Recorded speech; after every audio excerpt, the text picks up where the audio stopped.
Hello मित्रों। तो आज हम बात करेंगे कि चीनी यात्री जो भारत में आए थे उनका क्रमवारी रिवीजन करेंगे, पढ़ेंगे। देखो सबसे पहले कौन आया। तो सबसे पहले चीनी यात्री जो भारत आया वो था फाहयान। फाहयान फाहयान के बाद जो भारत आया वो था सयुंगन।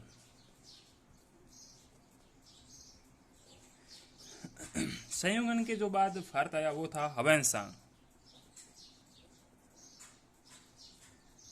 हवेनसांग हवेनसांग के बाद जो भारत आया वो था इत्सिंग। इत्सिंग, ठीक है। यह क्रम रहेगा, ठीक है। सबसे पहले हम देखेंगे फाहयान के बारे में। फाहयान फाहयान के बारे में सबसे पहले देखेंगे। तो देखो, फाहयान 399 ईसा पूर्व में भारत आया। देखो 399 ईस्वी में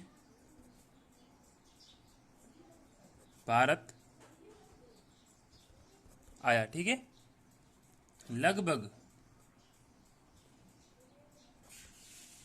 लगभग 14 वर्षों तक भारत रहा। 14 वर्षों तक भारत रहा, ओके। इन्होंने देखो, फाहयान ने मध्य प्रदेश का उल्लेख किया है। मध्य प्रदेश राज्य का, मध्य प्रदेश का उल्लेख किया तथा मध्य प्रदेश की जनता को सुखी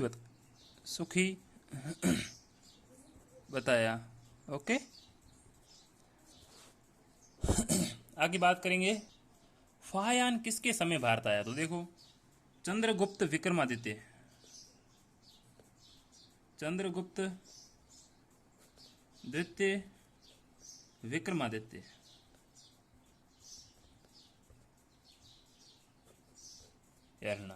चंद्रगुप्त सेकंड या विक्रमादित्य के समय फाहयान भारत आया, ठीक है।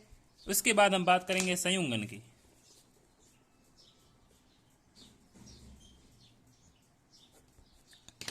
ठीक है, सयुंगन देखो, यह 518 ईस्वी में भारत आया। देखो सबसे पहले 518 ईस्वी में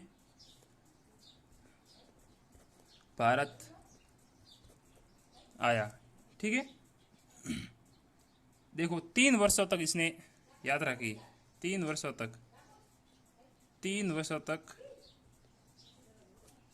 तक रहा, ओके। आगे हम बात करेंगे हवेनसांग की, जो कि बहुत ही महत्वपूर्ण है। हवेनसांग देखो, सबसे पहले ये भारत आया हर्षवर्धन के काल में। हर्षवर्धन के काल में, ओके। हर्षवर्धन के काल में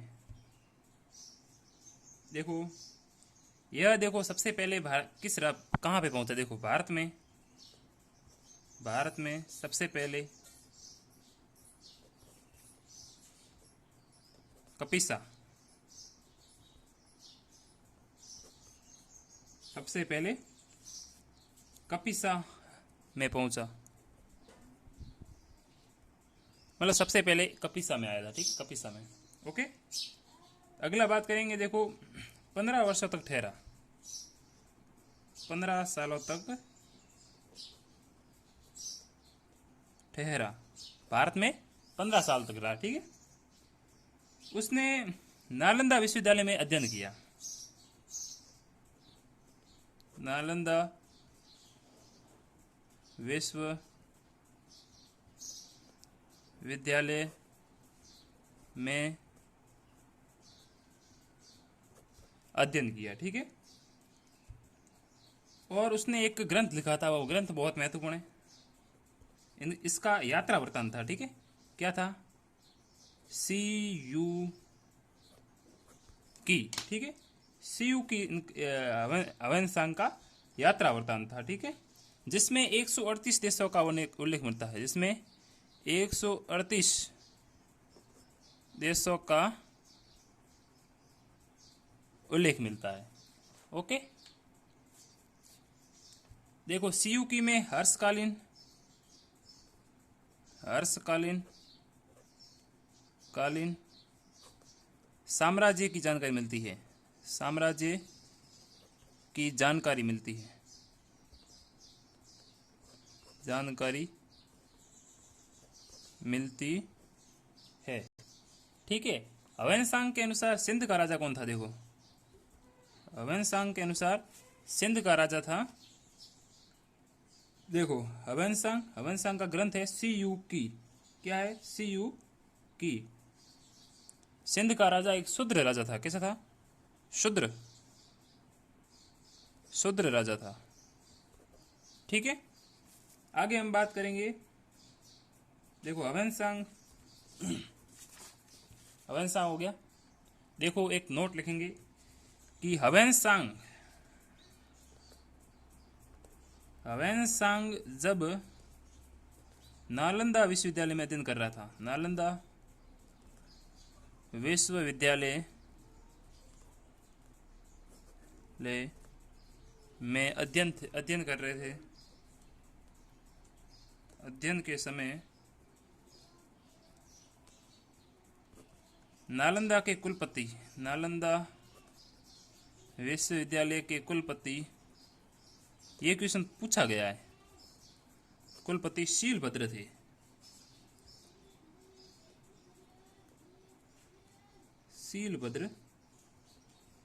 थे। ठीक है। और नालंदा जो विश्वविद्यालय था वो बौद्ध धर्म से संबंधित था। देखो एक बात मैं आपको बताता हूं कि फाहियान का भी यात्रा वृत्तांत था, जिसका नाम था फाकोकी। ठीक है। इसमें देखो हमारे यहाँ पे भारतीय समाज के बारे में बताया गया है, जिसमें कहा गया है कि भारतीय जो लोग हैं वो घर पे ताले नहीं लगाते थे। ठीक है। मतलब ताले उनके खुले रहते थे पहले, मतलब चोरी का डर नहीं था पहले। इससे हम ये कह सकते हैं कि पहले डाकू वाकू नहीं थे। ठीक है। दूसरी बात कि लहसुन का प्रयोग जो होता था वो एक लोग नहीं करते थे। ठीक है। ये जानकारी देखो फाहियान ने दी थी। ठीक है। फाहियान चीनी यात्री, पहला चीनी यात्री था। ठीक है। ये चंद्रगुप्त सेकंड के समय, बोले तो गुप्त काल में आया था। ठीक है। अंतिम की बात करेंगे। इत सिंह 7वीं शताब्दी में भारत आया। 7वीं शताब्दी में भारत आया। इसने भी 2 विश्वविद्यालयों का उल्लेख किया है। पहला नालंदा, दूसरा विक्रमशिला।